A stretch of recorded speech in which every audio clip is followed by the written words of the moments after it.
Hi guys, and welcome to another episode of The Struggle is Real. Did you guys miss us? We missed you. We are coming back from our hiatus, and we are so excited to share with you who we're interviewing today. But before we jump into that, of course, my name is Mahalia Latorchu, and I am your host.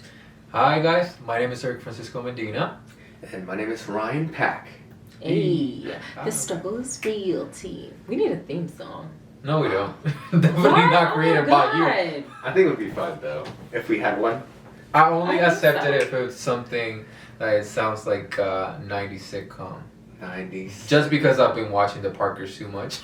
And I've been Moesha. watching Sister a lot. And Sister too, so if it doesn't sound like an Struggle is R&B, real. yeah, something We like that. bring the best of the interviews. Ba-dum. Look at you. Right? It's cute. It's a little cute little song. Okay. All right. So we're not gonna do topic of the day today, only because our guest is so big. And this interview is gonna run a little bit longer than usual, just because we're gonna hear a lot of awesome stories, and we're probably gonna ask like a lot of questions. So we're skipping topic of the day, and we're gonna jump into our interview with David Snyder, who, oh my God, first of all, his resume is like ridiculously amazing. Like, I can't even. So we're just gonna read his bio and then hop into the interview. Yeah. All right. After stumbling through life as a rock and roll drummer, architectural designer, graphic designer, and theatrical stage designer, he began his Hollywood career as the assistant art director on the 50th Annual Academy Awards. Following a year in live television, David was soon recruited by MCA Universal Studios and spent a year and a half art directing science fiction television series such as Galactica 1980, Buck Rogers in the 25th Century, The Incredible Hulk, and Captain America, the one from the 80s. David went on to design Taylor Hartford's feature directorial debut, The Idolmaker, and soon returned to science fiction as the art director on Ridley Scott's 1982 future noir classic, Blade Runner! David received an Academy Award nomination for Best Art Direction. He shared with Florence Paul, the film's production designer and set decorator Linda D. Siena. The film was also awarded the British Academy Award, the BAFTA, for Best Production Design / Art Direction, which obviously well deserved. Yeah. Since that time, he has designed nearly 50 feature films, including Into the Rainbow 3D, The Whole Nine Yards, The One, Soldier, Demolition Man, Super Mario Brothers, Bill and Ted's Bogus Journey, and Tim Burton's cult classic feature film directorial debut, Pee-wee's Big Adventure. He designed and executive produced Rainbow, the motion picture industry's first live-action digital to 35mm theatrical feature film, starring and directed by Bob Hoskins. He is currently at work on Dinosaur Story, a digitally animated feature film set during the Cretaceous period, written by Jonathan... Wow, sorry. I don't want to pronounce his name wrong. The Tool. The Last Starfighter. I'm so sorry, Jonathan, if we butchered your name.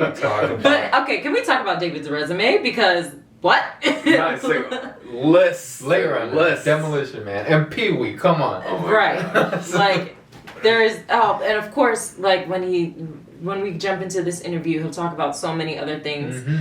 He has some really incredible stories from Blade Runner that we are so excited to dive into. Yeah. So without further ado, let's call David. Hey. Here we go. Thank you so much for joining us today. We are so excited about this interview.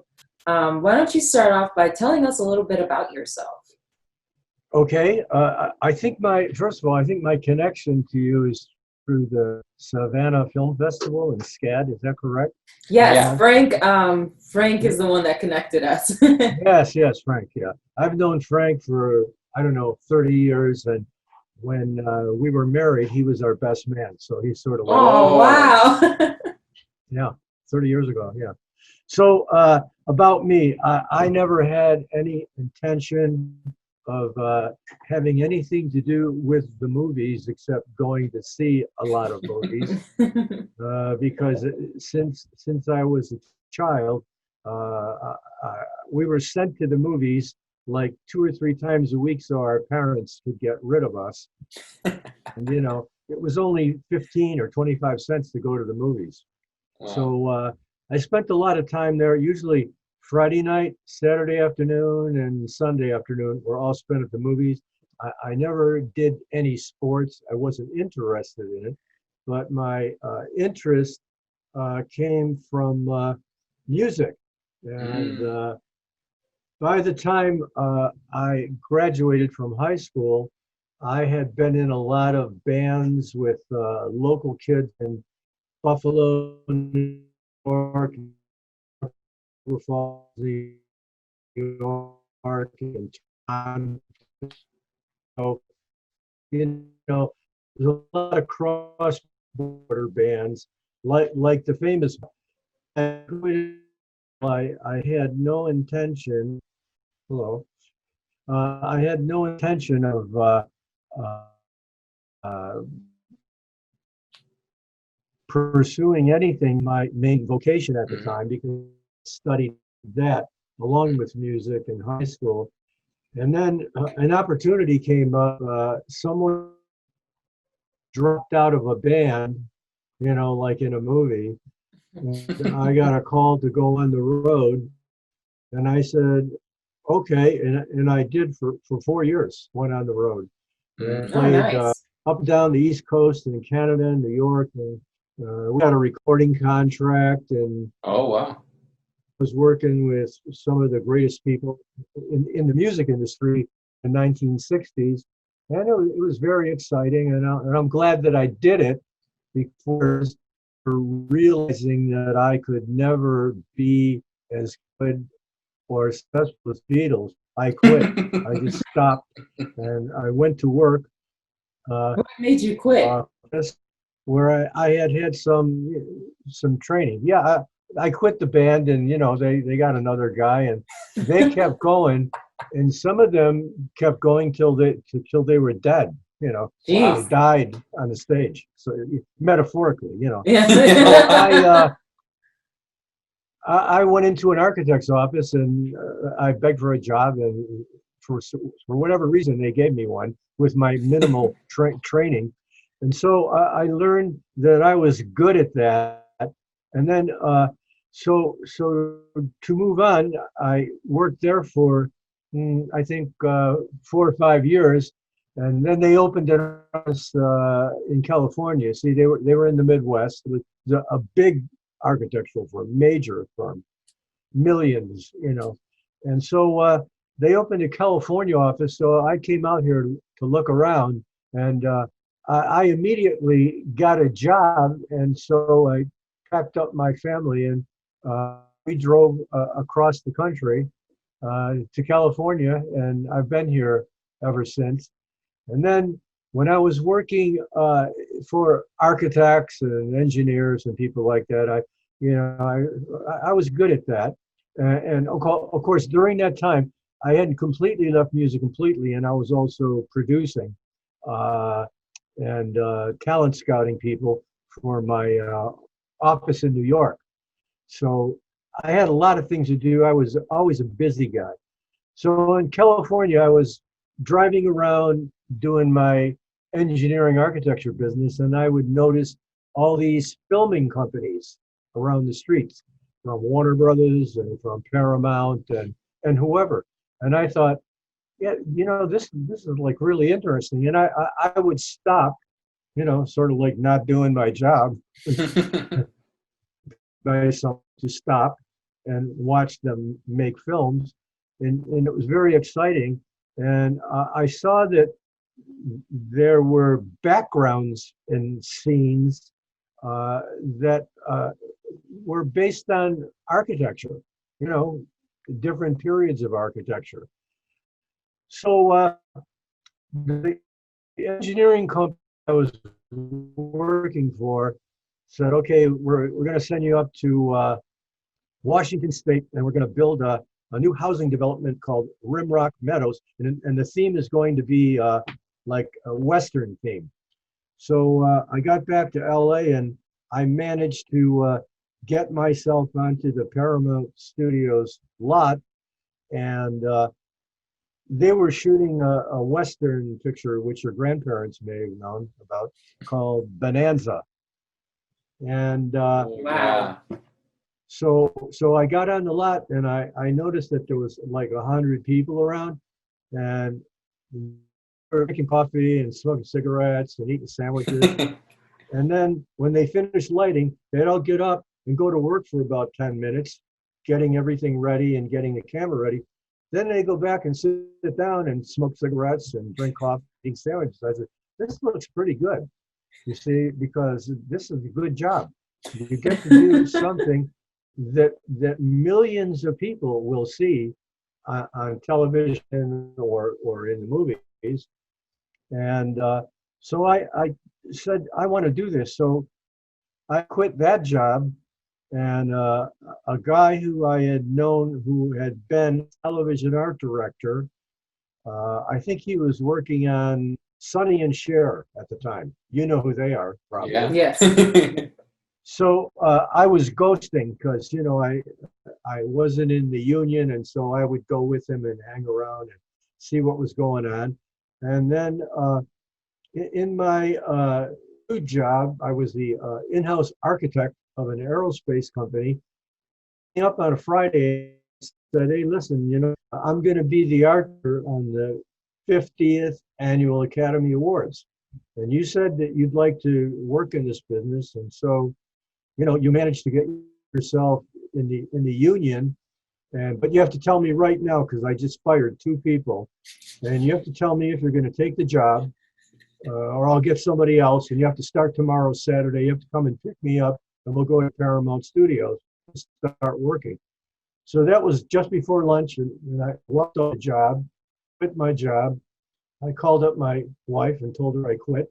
Then she had my brother called, my big brother called me up and said, you can't do that. And I said, well, I've done it. So that was, That's great. it was on February the 11th of 1978. And I quit my job, and I've never stopped working since. And after I got the Academy Award nomination, my brother was very happy that I quit. I can only imagine. Yeah, it was great. And so I don't want to dwell on it, but the 50th Annual Academy Awards was in 1978. And it was so long ago that Fred Astaire and Ginger Rogers and everybody who had ever been anybody was on that. It was pretty amazing to be on your first show, working with Franklin and Debbie Reynolds and everybody else. All these legends. Because the guy that was the production designer had a lot of projects going on. So I said, okay, I'll do everything. You know, I want to do everything. You can stay home, as far as I was concerned. Wow. Because I learned on the job, but I had enough background, you know, that I could at least act like what I was doing. And so I did. And then through a quirk of fate, 5 years later, I was back at the Academy Awards as the nominee for the Best Art Direction on Blade Runner. So I think that's kind of rare to go from an assistant art director to a nominee within 5 years. So, yeah, that's definitely the fast track of things. So tell us about that night. Like, I know you talked about like being surrounded by all these people were amazing. What were some of the moments that stood out to you?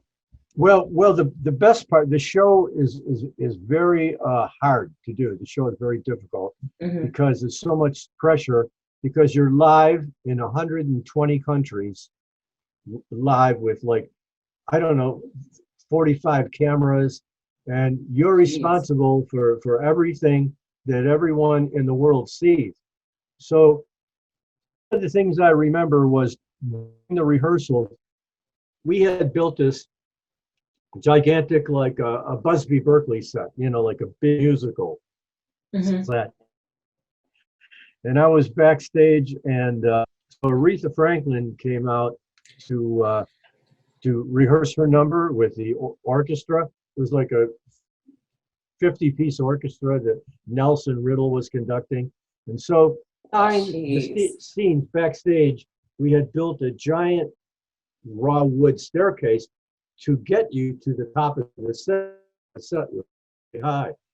And Aretha Franklin came over to me and looked at me because I was the only art department in the set. People were elsewhere doing other things. It was a job to watch the set, like to be on set. Yeah. So Aretha Franklin came over to me and pointed to the stairs, and she said, "Honey, I can't walk up those stairs by myself. Come here and take my hand." So I got to walk Aretha up to the top of the stairs, which was probably 30 or 40 feet high, and then she rehearsed her number. Wow. I got to work with Debbie Reynolds on her opening number, because she came in at the last minute when Gene Kelly at the last minute said he couldn't do the job because he was uncomfortable with his appearance. So at the last minute, Debbie Reynolds, being who Debbie Reynolds is, said, "I'll do that." She was always up for anything. And then up till the time she passed away, we were friends, and I was going to work with her and her son Todd on the museum. But then, I never met Carrie. I mean, I've been to her show, but I was always very fond of Debbie, who was a great person, as was everybody. And I just did what I was told. I was the kind of guy that didn't ask questions. When somebody told me, "Go over there and get a dozen roses and put them here and do that," because television completely different than motion picture making, because in television there's very few unions. There's the carpenters and painters and the art directors and the lighting people, but in motion pictures, the guy that does the lighting, the guy that lifts the furniture, the guy that does the hand props, there's so many different disciplines, and you are only allowed to participate in your discipline.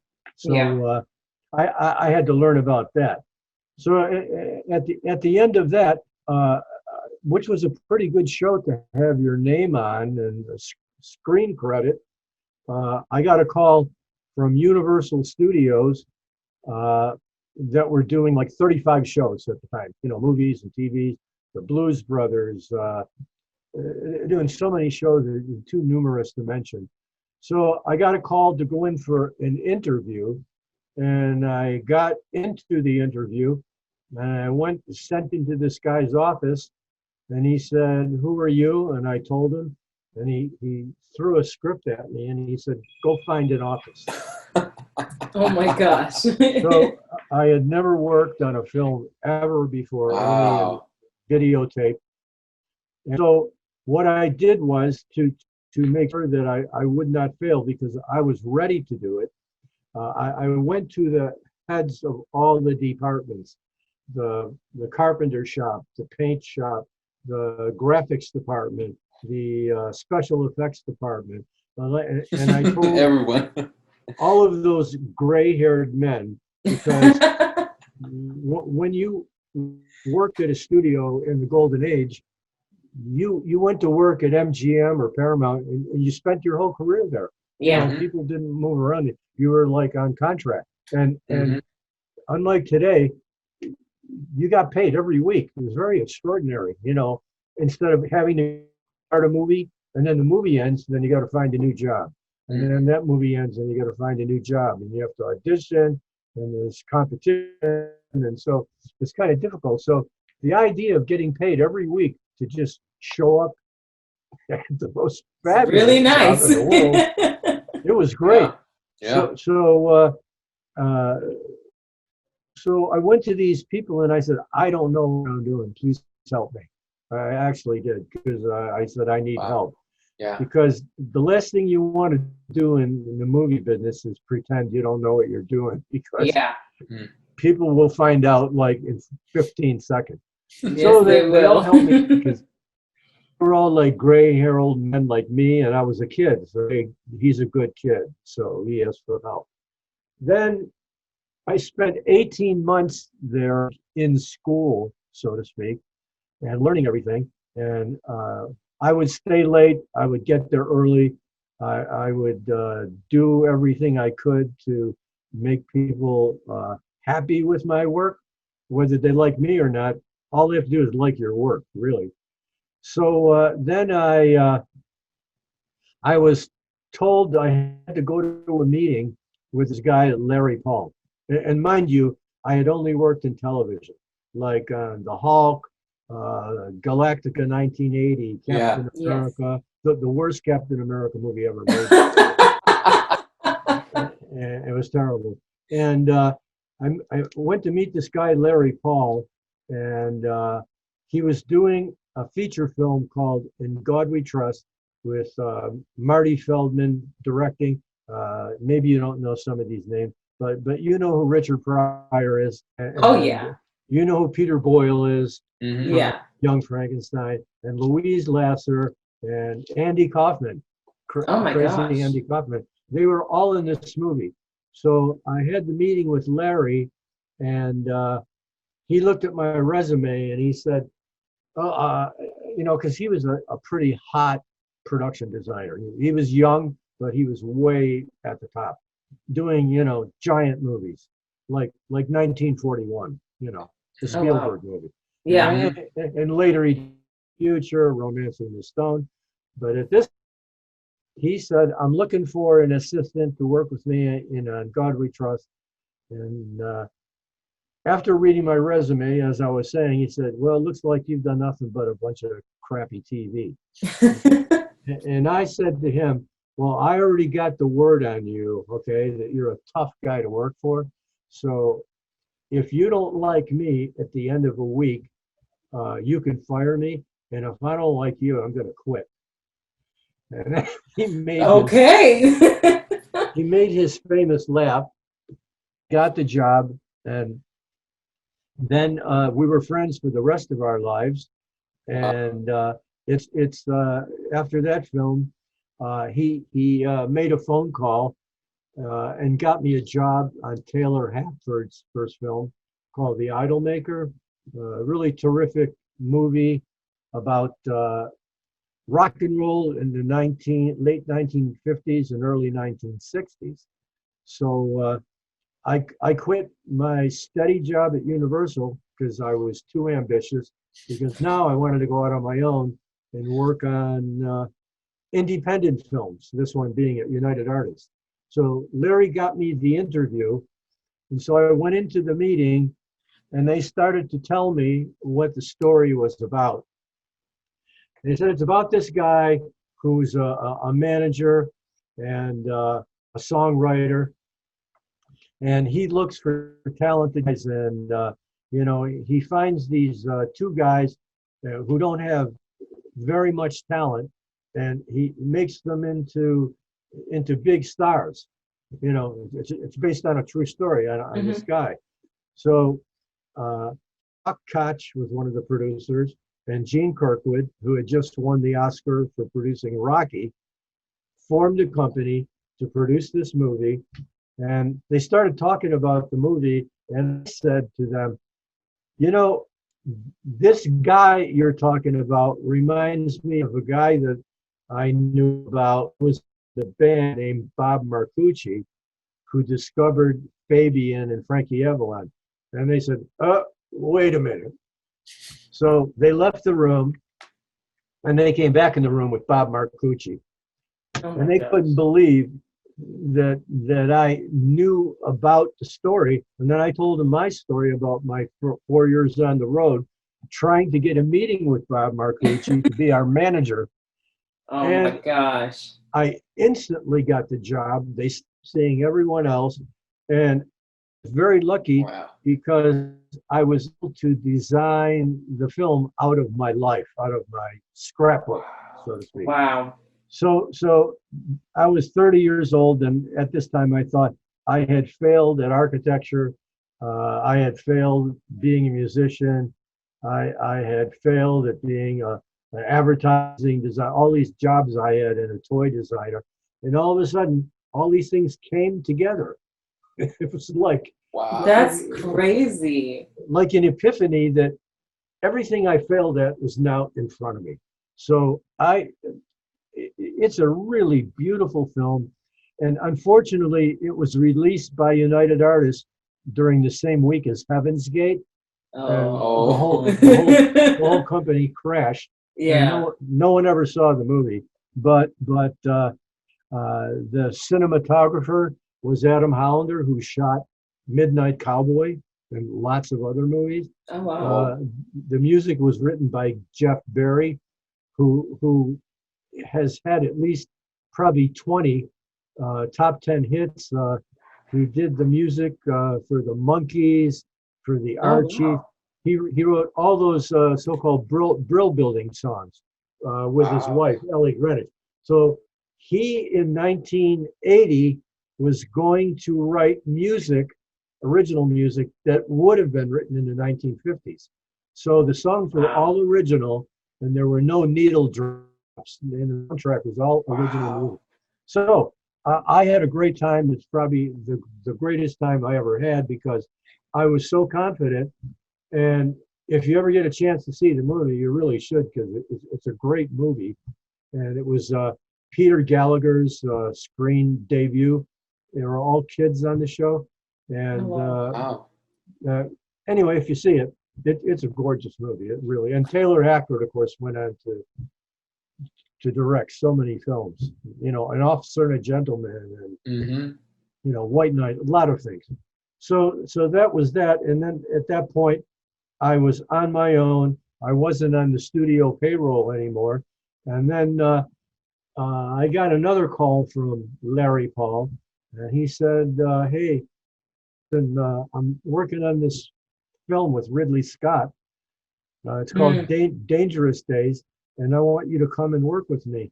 And I said, "Well, I'd love to, but since you got me my first job as a designer, I love you, but I don't want to work with you anymore. I want to be the boss, like you're the boss. I want to be like you because you're my mentor and you're the guy that I, believe in." So I got a job back at Universal because they liked me to do a Luis Valdez movie called Zoot Suit. Mhm. It's about Pachuco, and it's with Eddie Olmos starring in the title role, and Danny Valdez and lots of other people. So I started working on that and designing it, and then all of a sudden the actors went on strike. So the studio said, "Okay, you and Henry Bumstead and Bob Boyle and John Lloyd, all these famous guys who are like at least 20 years older than me, if not more. I was one of them. I was the kid. But we all got bumped off. So Larry said, "I heard that Zoot Suit is shut down, so come and work with me." I said, "No, I want to do my own show." So then I started on working on the pilot for The Greatest American Hero. I don't know if you know anything about it, but it was a popular That I don't know. semi-superhero TV series. And I said I was willing to work back in television, which I really didn't want to do, but I could be the boss. So then after strike, they shut down. So then Larry called me up again and he said, "Hey, I heard that Greatest American Hero shut down, so will you come and work with me?" And I said, "Well, I don't know." And then I got a call from my family and said, "You know what? You need to go to work." So I called Larry and he said to me, "Listen, I'm not looking for an assistant. I'm looking for a partner. this show with Ridley Scott is huge. It's all in the future, and I need help, and so come and help me. And I said, I will, because I have no other job. Any idea what this movie that I turned down twice was going to turn out to be? And if I hadn't done that movie, you wouldn't be talking to me. It shaped my entire career. Wow. I mean, that's amazing. I mean, I imagine that working with Ridley Scott, I mean, his mind, his creativity, it's out amazing. there. And we have to talk about Blade Runner. The original Blade Runner is, I think, one of my grandfather's favorite movies. And he loved that movie so much. And I saw it, and I think one of the first movies that got me into loving science fiction. And I mean, yeah, he loves it too. So we need to talk about your experience working on that movie. I mean, it was done in the 80s, but you see it now in our decade, and it's timeless. It's just great, and the people behind it, I imagine that there was a big task and a big task to finish the movie and make it, cohesive. But we really need to talk about your experiences. How did you approach the script, the story, the scenes? So yeah, share us everything. We need to know everything about your process on working in Blade Runner. Well, when I first started the film, it was with a company called Filmways. They were mostly a television company, but at that point, the budget climbed up to, I think, $19,600,000, and they decided it was too expensive. Now movies are made for $200 million, and nobody bats an eye.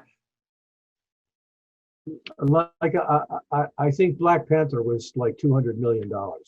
Yeah. Of course, it made $2 billion. So nobody's sorry about that.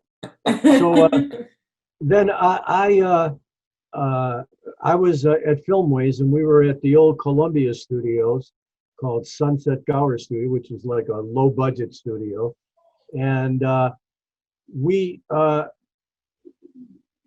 on hold. So Filmways dropped us, and then we were trying to find another studio to take us on, and so all the drawings that were being done by hand, no computer, no computer drafting. There were no programs at all, Right. So everything was drawn in pencil on paper, and illustrations and storyboards, all drawn by hand. No SketchUp, none of that. So in order to begin shooting in the following year, I was there in the summer of 1980 is when I started, and we were in Rita Hayworth's old dressing room.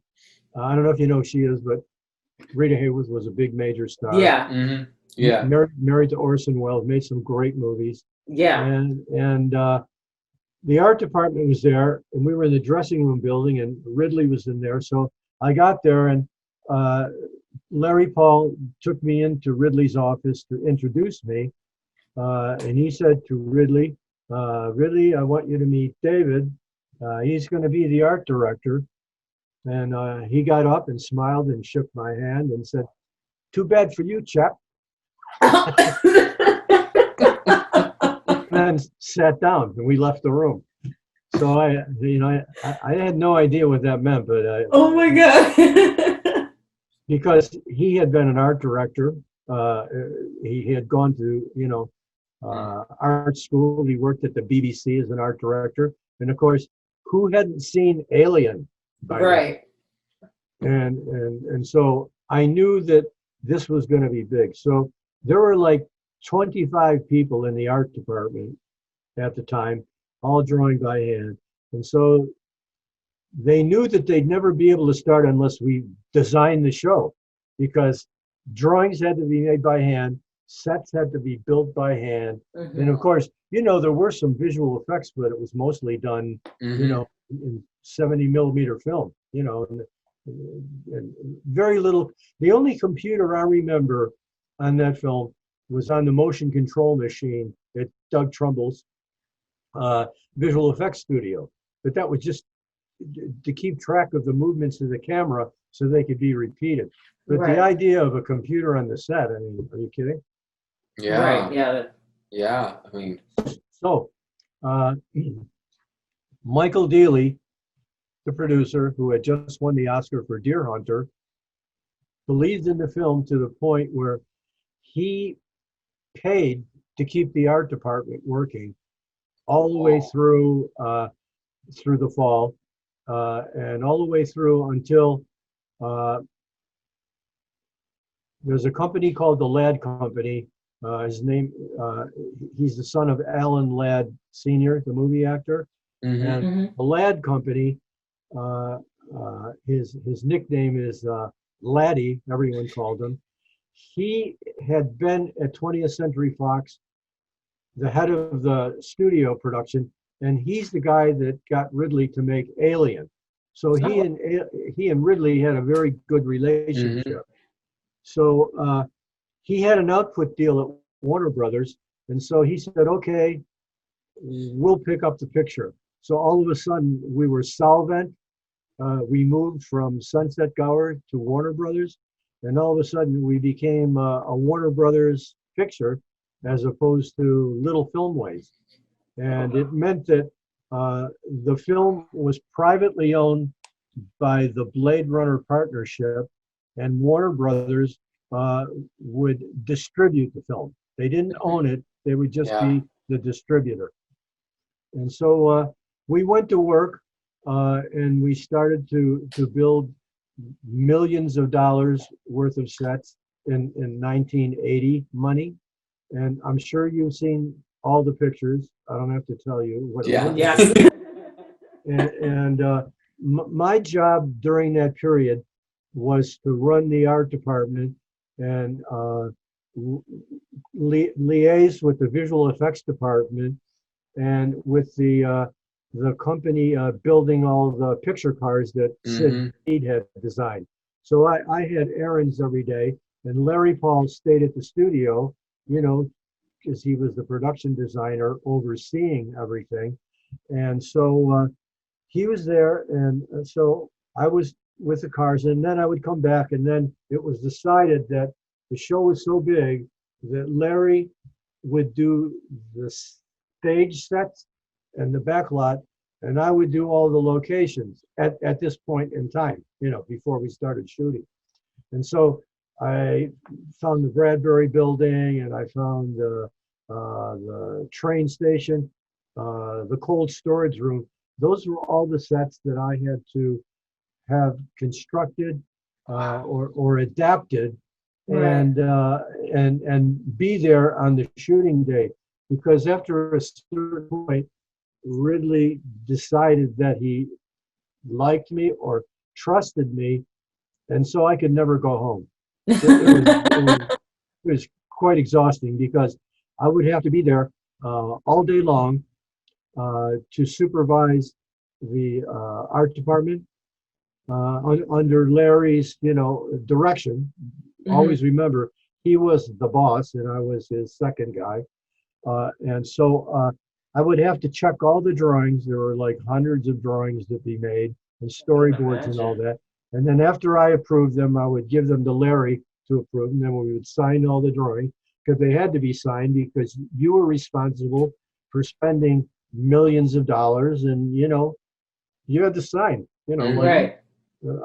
I approve this. I say we'll spend this much money, and then so that was going on. Then all of a sudden, the sets had to be decorated.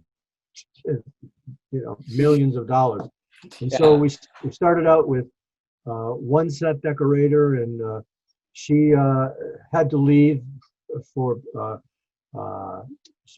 physical reasons. Had I think a minor car accident and was unable to go on. And then the next decorator came on, and then he left for personal reasons. And then the next decorator came on, and we decided that we needed more than one decorator was the problem. We need one decorator for the studio and one decorator for the location. Well, how big was the team overall? Oh, there were over 400 people that were painting and doing carpenter work. Just the people doing construction. Yeah. The art department and set decorating was probably 50 people, but the crew at the peak was 400 people. You know. Wow. That's a lot of people. That is a lot of people. So then it came time to start shooting. You know, I mean, at some point, no matter if you're ready or not, on every movie, no set is ever finished, ever. It's never finished, especially with Ridley and other people that I work with that are geniuses. So you think you're finished, and then comes the camera day, and look through the lens, and then all of a sudden it's like, okay, we're going to change this and we're going to change that, and everybody wait around while we change everything, and then we'll light, and then we'll shoot. And every time Ridley decided to change something, it was an improvement, but you know, it costs money. Yeah. His promise to me was off to the side, away from production. He said, I promise you, if you build it, I will shoot it. And in the past, every production designer will tell you about all the sets they built that never got used, and they ran out of time and were never shot. Oh my goodness. I've actually built sets that were not only shot and never used. I built sets on a Sam Kinison movie that never got made, that were never shot, and were taken apart and thrown before they were even lit or shot. So that promise to me meant a lot. That meant a lot. So I was determined. Yeah, he said, "Come on, mate, do it for me. You can do it." And you know, and everyone's right about all the dissension on the set, and so I was never part of it. And I know there were people who couldn't get accustomed to the way that it worked because he had never worked in Hollywood before, and some people got it, and some didn't. This was my third movie, In God We Trust, and The Idolmaker. In this, it was my third movie ever out of 50 movies. And so I decided I was going to do whatever he asked me to do. And if I had an idea, I was always free to express it, and never afraid to speak up if I thought something was wrong. Now, another rule about the motion picture industry and in general is that you can get in a lot of trouble for being right. Being right is not always the greatest way to go in an argument. I've had that experience with Joel Silver and Demolition Man. You know, I was right a lot of the time, but it didn't matter because he was Joel Silver. So, you know, we boxed a little bit. You know? Right.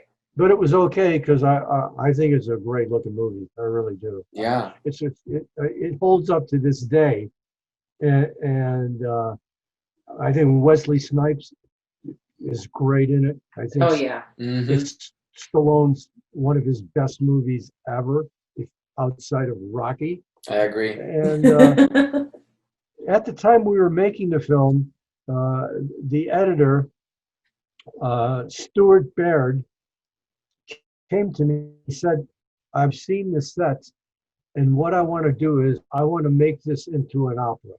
This movie is going to be operatic. And what you see today had a lot to do with it because we had a terrific time director who was from Italy, Marco Brambilla, a terrific guy. But there he was, you know, making his first movie at $40 or $50 million. your first movie. Jeez. And so, there's a lot of pressure from Theo and from Joel. Mm-hmm. And the cameraman and I, tried to help him, and the editor helped him. And the way the film is edited, I don't believe that anyone knew that it would turn into a comic book, because I think it's a comedy. I think it's really funny. The three seashells, all of it. Mm-hmm. Oh. So I think came in to do the punch up in the writing is a guy named Daniel Watt, who created Heathers.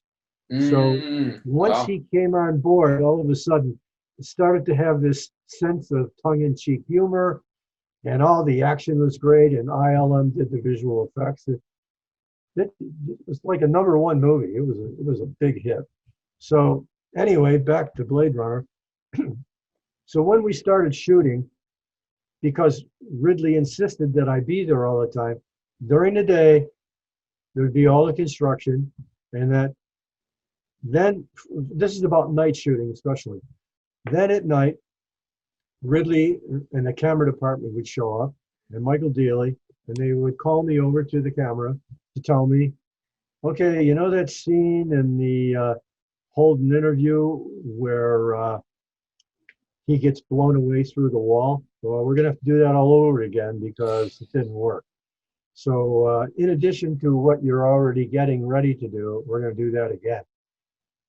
So there were things like that. And then I would have to go to the locations. Then I would have to go to the special effects department. And then I would have to go to Gene's place in the valley to look at all the picture cars that were being built. So I was pretty busy. Yeah. And then they would start night shooting. And I would say, well, I've been here all day. I guess I can go home now. But it was none of that. I had to stay for all the changes that were being on camera. And by the way, I didn't mind at all. I was so happy to be there. I was physically exhausted, but mentally, it's like, okay, you want to do that? I'll do that. You want to change this? Okay. You want to turn that upside down? Okay.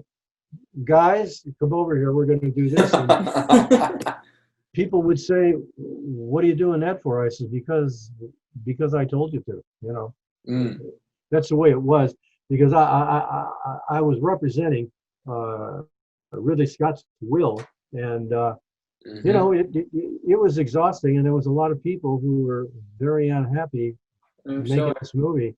But then, to make it worse, at the end of the day, when the film failed, opening against E.T., this was probably not a great idea. And remember, it was during the Reagan era, and no one wanted to know that the year 2019 and 2020 would actually happen, which now it actually has. The country is in complete chaos. Oh, for sure. And it's become a metaphor. It's become a metaphor for what's happening. People are taking the music from Blade Runner and scoring it to the San Francisco fires. I mean, oh my God. Blade Runner is more than a movie. Oh yeah. The Blade Runner is an organism, and so it's one of those movies that is like larger than life. Yeah. Like it's, like I say, I'm sure it'll be in my tombstone. So anyway, then when we were shooting, like I'll give you some examples quickly. At the Bradbury Building, they allowed us to shoot there from 6 p.m. to 6 a.m. because there were people who were still in business there in 1980. It's a long time ago. Downtown was different before downtown collapsed, and now it was on the comeback before the COVID, but who knows now. So Ridley decided that it was going to rain everywhere, and one of the reasons he wanted it to rain everywhere because shooting on that lot only at night, because otherwise you see the hills of Burbank in the background. We didn't want that. So the rain acted as like a screen, another layer a middle Mhm. layer. Right. So as long as there was something in motion in the smoke, you could never tell that it wasn't just a street like 200 yards long. Mhm. It was like an entire city, like Hong Kong, I suppose, more than Right. anything, more than Beijing, because I've been to both places, so I know. So anyway, that also lent itself to, well, if it's raining outside, well, it's going to be raining inside if there's no roof on the building. Mhm. Right. So in the Bradbury building, they installed sprinklers everywhere. So what are we going to do about this? We have to leave at 6 o'clock in the morning. So I started thinking that it's got to be filthy. So the thing that has to be, I talked to Linda DeSena, my set decorator, who, by the way, is a 4-time Oscar nominee. Oh, Whoa. wow. Star Trek and everything else. Oh, I need to So, interview her next. What are we going to do? So we were shopping around and we found out that people make and sell and buy crumbled up cork that they put in their gardens or they put in plants and things like Mhm. that. Hmm. And so we got barrels full of the cork and spread it all over the floors of the Bradbury building. And they would turn the rainbirds on. And instead of having filth from real dirt on the floor, the Of cork would not course. only soak up the rain in the morning, at 5 o'clock in the morning, and the camera department would go home. There were like 15 people from set decorating with big brooms who would just push the cork out of the way and then put it back in the barrels, put it back in the 65-foot truck parked outside, and then take mops and then just dry the floor, and it would be sparkling clean from what you see in the film where it looks completely derelict. And Oh filthy. my gosh.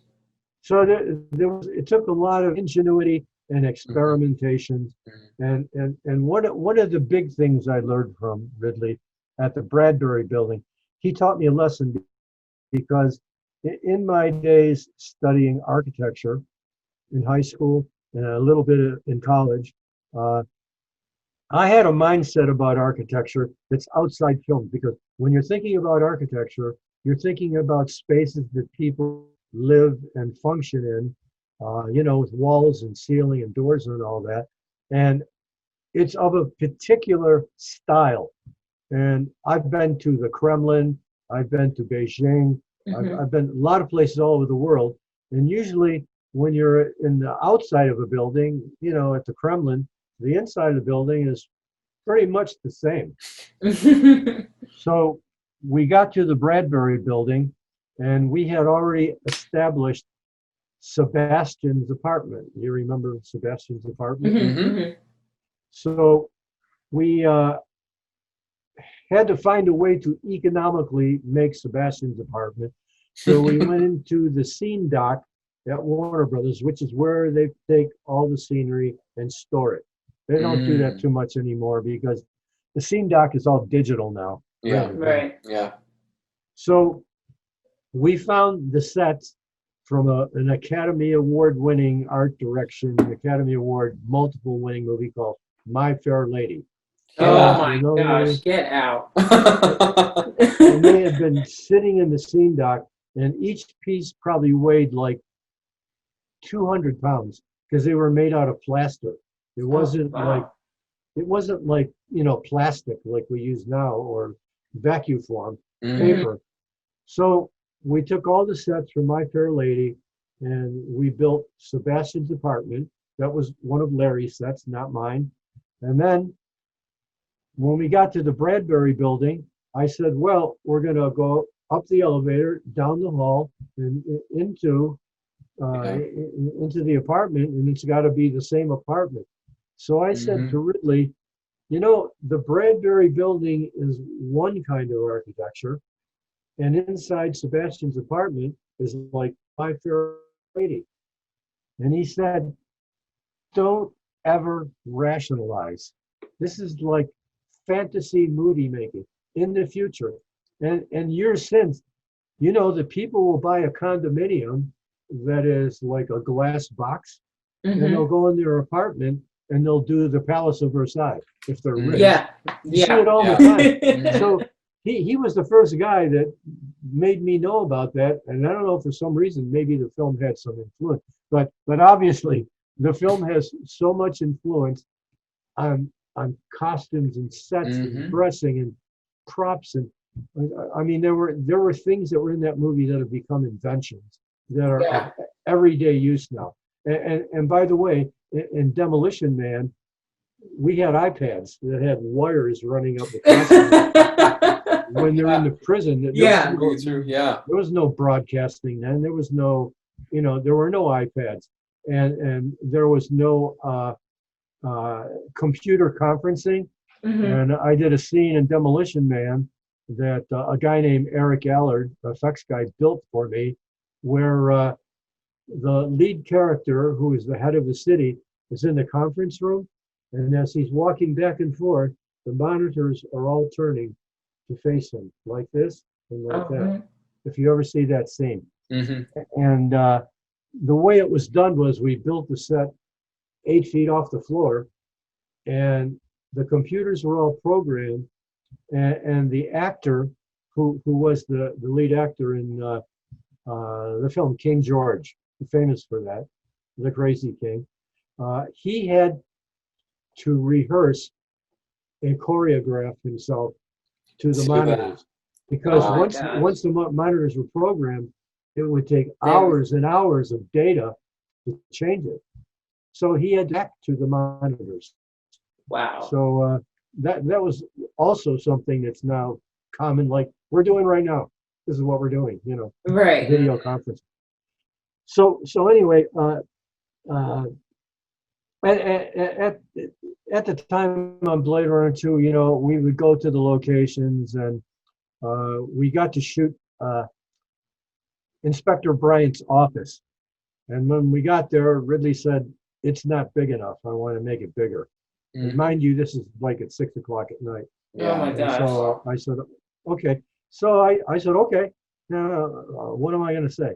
So I went to the grip department, to the head of the department, Carrie, and I said, hey man, my carpenters have all gone home. I got nothing. I got a painter. Can you help me out? So he went on to the grip truck and he built me walls that had to match the set that had been built to match the architecture of Union Station that was built in 1939, 1940. Oh my And gosh. I had a painter come in and fake it, and that was so there would be more room for the camera, which were, giant Panavision cameras. Mhm. No, No small Yeah. ones. Yeah. nothing like you guys shoot on. So, and I'm shooting on now. It's the same thing, digital. Mhm. So we extended the set, but thankfully the extension was only used to get the camera back, and we didn't see too much of it. Oh, okay. And then at the last minute, the last shot we shot as the sun was coming up. They wouldn't let us close the Venetian blinds because they were 60 years old, and they were afraid if they tried to, they would just Yep. collapse. Yeah. So we couldn't touch the blind. The sun's coming up. We got a 40-foot Luma crane to do that famous shot down. So I cut out a section of the roof, and I threw a bunch of paper bags and empty coffee cups and a ladder and a broom, so that when the camera comes down, it appears as though it's, hasn't been cleaned up in a long time. Right. Just little Yeah. details like that, and that's what. Amazing. That's why I could never leave the set, because Ridley would say, "Okay, do something." It's okay. Oh my gosh. I'd have to do something, Wow. And so then then I'll cut to the end of the shoot. Okay, so the last days of shooting, there were very few people left who started the show, because the show ran so far over schedule that they had committed to other jobs. And Right. Yeah. to tell you the truth, I think a lot of them were like happy to go. And matter of fact, Larry left, because he had paid a lot of money to go to some foreign holiday. Oh. And so he said, "It's all yours. I'm gone." So there I was with my set decorator. Linda was the only one left because everyone else was gone. So what they did with her, they said, "Okay, we'll give you more money and we'll give you 2 crews."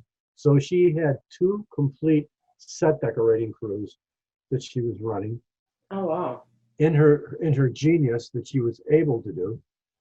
And so she and I worked well together, and Larry was our boss, and then I just did what we did,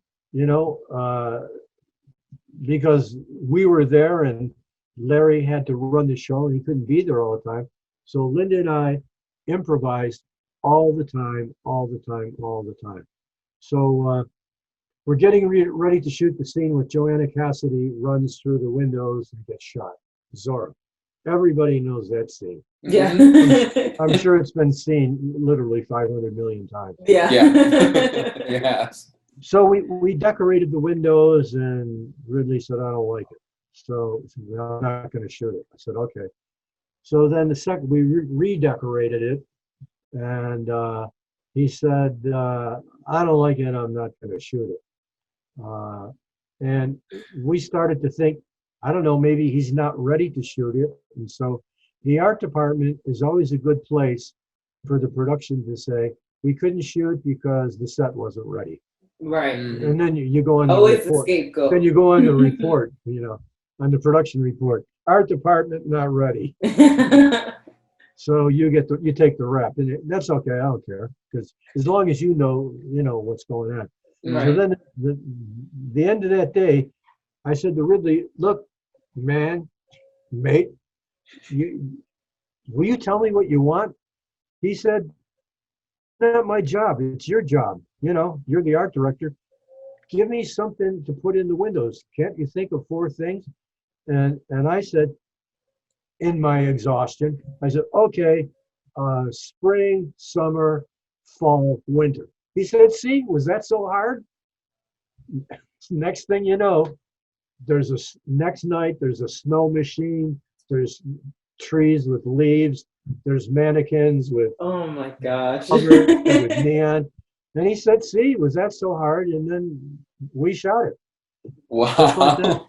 Unbelievable. It was actually a lot of fun. And then at the very end, back to the last phase of shooting, with a skeleton crew, we're doing the scene on the rooftop, and Harrison Ford is supposed to jump from the other. You've seen that 500 million times. And so I built a building that was 20 feet by 20 feet by 20 feet, and I put it on rollers, so it could be pushed around, but not by man, by machine. I mean, it's a building. Yeah. Yeah. So see it quite a bit, Billy, and it looks really good. It's a match to the Yeah. building that we were going to shoot in, but we did not because it was built in 1916. Wow. And the engineer would not approve of us shooting on the rooftop. So I built my own, and it was actually cheaper. So, Okay. so what happens is I set the thing up, and Harrison Ford's double, Gary, is going to do the jump. So I set it up, and he said, "Okay." So Gary does the jump, and when he hit the wall, it sounded like the loudest bass drum I ever heard. I mean, he just made it hanging on to the beam. He just made it, but it was a great stunt, because they wouldn't let Harrison do it anyway. It was too dangerous. Yeah. Yeah. So then we shot all that, and there I was on the rooftop, hiding behind the columns, and there's Harrison, and there's Rutger. And so the next night they said, "Okay, now Rutger's double is going to jump, following Deckard to pursue him." So I said, "Okay." So the stunt guy comes in and says to me, "You're going to have to move the building. it's too far away for the stunt because Gary almost didn't make it, and the stunt guy said he won't do it. Mm-hmm.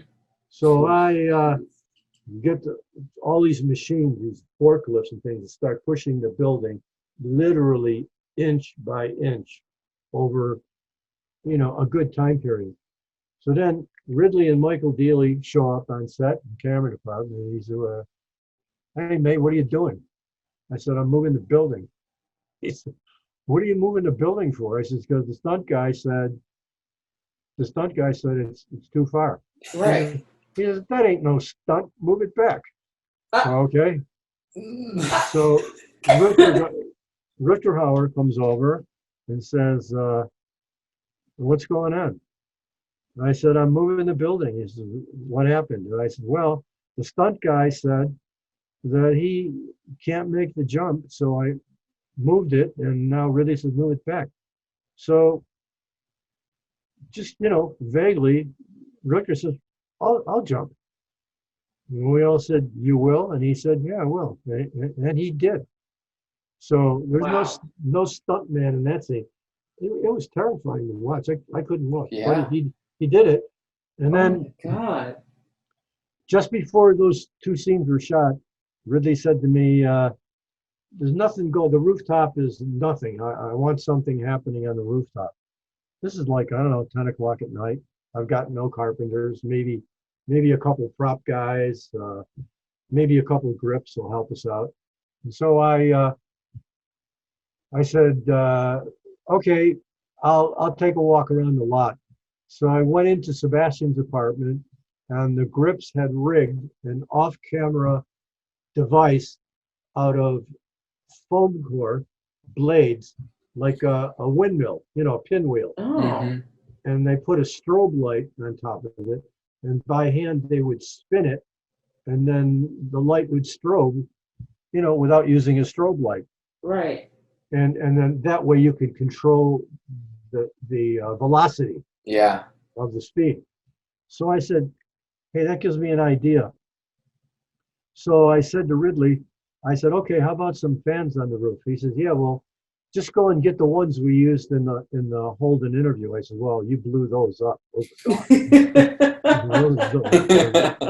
They're gone, man. Dead."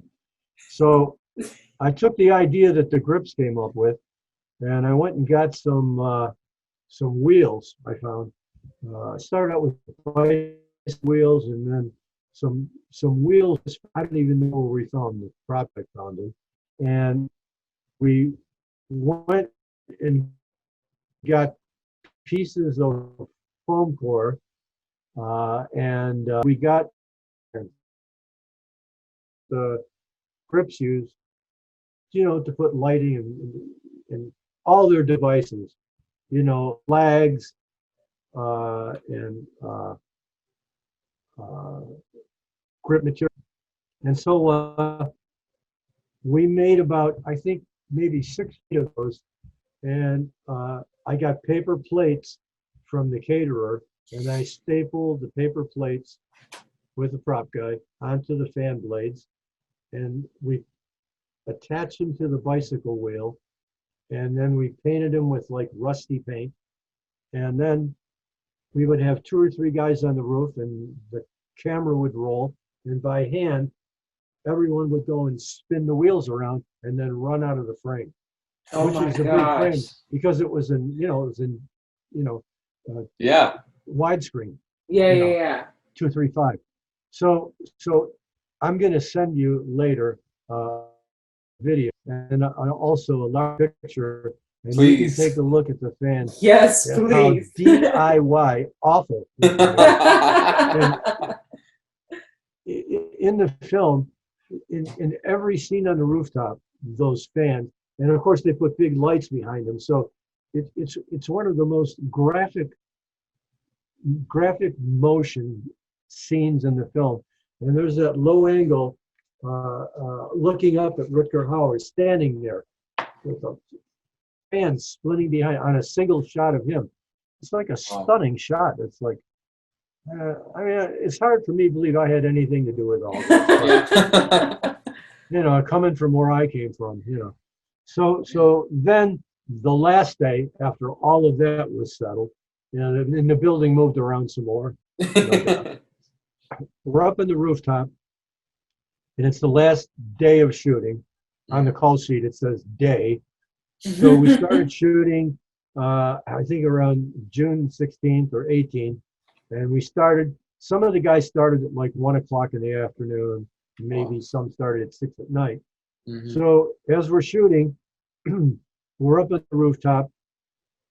He saves Deckard. He pulls Deckard up from the beam, and I'm hiding behind the column because I have to constantly go over and change the rivets on the beam because they were made out of styrofoam. And every time Harrison Ford would grip the beam, he would dimple the rivets. Oh my goodness. And then I'd have to paint them. We'd have hair dryers trying to blow it while it was lighting. And so he had paint on his hands all the time. And if you look close, you can see that they're all dimpled. So there I am hiding behind the column, and Rutger Hauer's delivering his speech. And there's all these producers standing out on the street. And they're saying, okay, when the sun comes up, they'll have to stop shooting because it won't be night anymore. So everyone said, yeah, okay. And then once they did the scene, and multiple scenes, which of course people talk about that scene all the time because of the soliloquy, and it was amazing. And I sit there talking to Harrison and Rutger and like, what's going on? What are we gonna do? And then when the sun came up, Ridley and Michael Dealey and the cameraman came over to me and said, okay, we're not finished. We're going to have to keep shooting. And I said, how are we going to do that?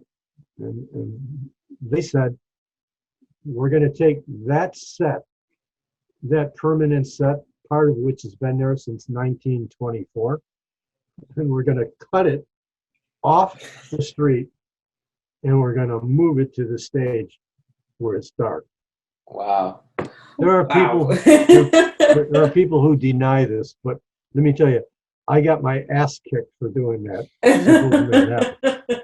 So then we get oh my gosh. We get it on the forklift, and we're moving an entire section of the stage, and they get it lit. It starts raining again. So then the guy from the studio boss who runs the back lot comes flying up in his golf cart, screaming at me about ripping the set apart, number one. And then number two, I put it on stage 26, I think, say 26. And he said, "It's not going to rain on that stage. You already ruined the floor of stage 5. And so they're going to pick that and move it because I'm not going to ruin 2 stages." So pick it up, put it back in the forklift, move it to stage 25. Sebastian's apartment had partially struck, so there was room enough to do it. And to this day, I can tell you, I cannot tell what's on the back lot and what's on the stage because it's so seamless. The way they did it, the way they lit it, the way they edited it, the performance, and we finished shooting. I think it was around 2 or 3 o'clock in the afternoon the next day. So for some people, it was a 36-hour day. And as much as we were disappointed at the performance of the film, and there's many reasons why it failed. My biggest reason, I think, is because it was the Reagan era. I blame Reagan for the failure of the movie. That's all right. I blame Reagan for a lot of things. So. all people who hated the movie were all people who were fat and rich and liked things the way they were. And did not want to see Los Angeles come to this point. And Larry, Paul, and I were let into the Westwood Theater before the audience, for on opening day. I mean, we'd already seen the film at the Academy, but this was with an audience, a paid audience. And so we walked out the door before the end of the movie, and the first woman that walked out the door, she threw the door open. She looked like a person of means in her appearance and her wardrobe. She threw the door open and screamed, "That's the worst movie I have ever seen in my life." Wow. So right then and there, we kind of had a feeling that this wasn't going to be a popular movie. And then, I mean, on the other hand, everyone in the industry liked it, including the Academy, because when you're nominated for an Academy Award, you're nominated by your peer group, meaning cameramen nominate cameramen, art directors nominate, etc. Yeah. So to win the nomination really means more. It's a heartbreaker. Yeah. It means more in one way. Another way, to lose the Academy Award for Blade Runner to Gandhi, I'm not bitter about it. I just think it was a travesty. Yeah. I We agree. I would have been happy to see Annie win or Victor Victoria. They were all designed movies. I mean, Annie was a complete build. Every set was built. And La Traviata, the opera, that was also nominated. Anything but a location picture like Gandhi. So it even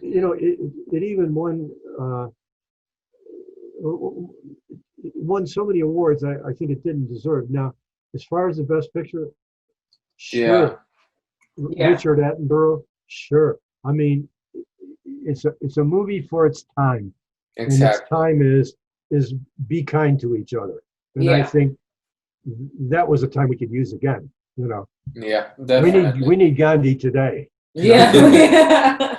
Yeah, we sure do. Mhm. Well, David, we could ask you a million more questions, but unfortunately we are out of time. Great. But thank you for sharing your stories, because this was amazing. I mean, I'm just blown away. I'm impressed. I mean, yeah, it's great. You bring up Debbie Reynolds and Harrison Ford and like Aretha people Franklin. Aretha Franklin, like. Just one last thing I have to say, that the only version of Blade Runner that has any merit is the final cut, because that's the film we tried to make and did not have the means to make that film. So anything aside from the final cut is works in progress. And also, too, I want to say that I'm a big fan of Blade Runner 2049 and Dennis Gassner's work. Big fan of the movie. Some people hate it because they love our movie, but I don't. I think it's great. And that's all I have to say. Yeah, that's amazing. That's great. Okay, well, thank you very much. Thank you. Thank you so much. This was a great interview. Yes. Okay, I'll send you some things. Yes, please. Thank you. We'd love to share it with all of our listeners. Okay, bye-bye. Awesome. Take care, awesome. David. Thank you so much. Well, we hope you guys enjoyed that interview. I know we did. I mean, these stories were incredible, to say the least. Holy cow. Like, from Aretha Franklin, my lord. Debbie Reynolds, my lord. Ridley Scott. Like, just all the name drops. Oh my gosh. I don't know about you guys, but I'm encouraged. And hearing his stories, like, just the fact that you have to be innovative on set. Like, there are some things you can't prepare for. You just have to come up with them on the fly. And that goes from the biggest budgeted movie, apparently, to the indie movies. So having that as a recurring theme and lesson, I think is something good to keep in the back of our minds. Prepare and be open for change. Exactly. Yeah. You got to be flexible. You got to be able to think on the fly. Like, creative problem solving is what gets you through this business. That's what gives you longevity, basically. Any closing thoughts, guys? I mean, I'm speechless. I mean, I had like a million more questions Right. that I had to ask, but I was looking at the runtime and I was like, ah. right? Give us a full day, please. Right. But I mean, like you said, being creative on the fly is so important, and he was a testament of that. Mhm. All of the stuff that you love from this, from And the fact movie. that he said that his failures is what led him to that one moment. I love Now that. I love that. that was really interesting, and that is a Inspiring, testament definitely. because that I'm always a big believer in the fact that things happen for a reason. Mhm. And so hearing that just like reaffirmed my belief of everything Yeah. happens for a reason. Each failure has a lesson you can learn from it, and you never know where that lesson is going to come from Yeah. later on in your career. Yeah. So I mean, I said amazing, right? Any Yeah. thoughts? Yeah, I mean, I just wanted to piggyback on your statement where, like, what is it? Failure is not, always bad. As Mhm. long as you learn from your mistakes, like, you're good. Yeah. Like, yeah. so yeah, I really love that statement right there. All right, so that is the show. Brian, do you want to give us your last words before I jump into the announcements? Thank you for watching in. Don't forget, keep creating, people. Yes, keep creating. Oh, Lord, he died. Oh, Go home, Brian. Jesus. Whew. Hey, Dad is Instead coming of back, go right? home, Roger. Go home, Brian. All right, guys, please follow us on Apple Podcasts, Google Podcasts. We are on so many different platforms. You can find us on anchor.fm/struggle is real, which will show you all of the platforms that we're on, so you can like and subscribe to our content. Please remember to visit our merch store, get yourself a t-shirt, a backpack, anything like that. And that is our show. We were really excited for our guest today. We're glad that we're back. Yeah. Back It's at nice it being again. back in the studio. And we have so much more coming for you guys. We're really excited about it. Yeah. All right. Hey. That's it. Peace out, and we'll see you soon. Bye. See you guys.